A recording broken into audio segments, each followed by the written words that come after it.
Valley doctors are weighing in on a recent breakout of bird flu cases across the valley. This comes as 5 animals just died at the Wildlife World Zoo. Fox 10 investigator Justin Lum joins us now with what you need to know about this virus. And I guess the first thing up is really to people, there's not a great threat, right?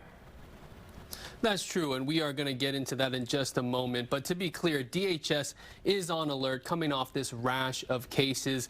Officials say that the concern is not too high at this point, but it's important to remain aware yet stay calm as majority of these cases are happening among animals across the valley.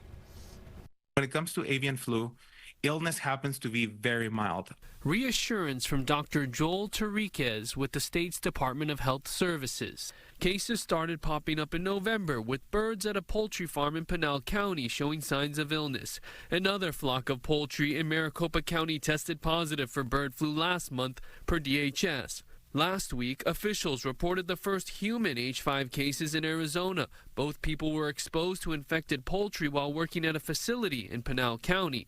Officials say they had mild symptoms and have since recovered. Human-to-human transmission has not been proven, and risk for infection is only high for those individuals that are handling ill animals without the appropriate protective equipment. On Wednesday, Wildlife World Zoo told Fox 10 that 6 animals tested positive for the virus. 5 died, including a cheetah and mountain lion. The park says the root of the spread came from wild birds that don't live in the facility. Most recently in Coconino County, health officials say bird flu has been detected in wastewater, but there are no reports of human or animal cases right now. So it's really at this point about worker protection, gloves, masks, that sort of thing. Will Humble is the executive director of the Arizona Public Health Association and former director of the state's health department. He says those who work in the poultry or cattle industry need to take precaution. So there is a chance that this could turn into a human-to-human transmission, but the likelihood is low right now as you see it.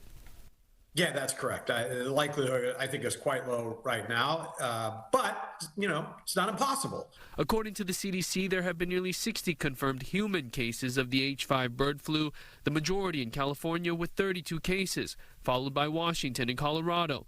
The sources of exposure vary between cattle and poultry.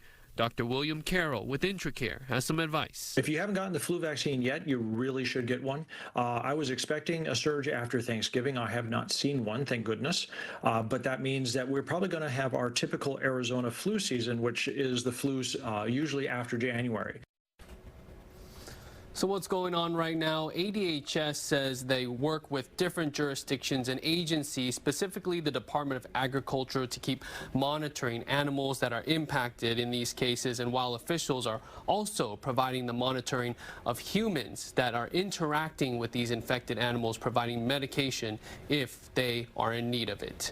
In the control room, Justin Lum, Fox 10 News. Justin, thanks. By the way, we checked in with the Phoenix Zoo to see if they've found any cases of bird flu in the animals.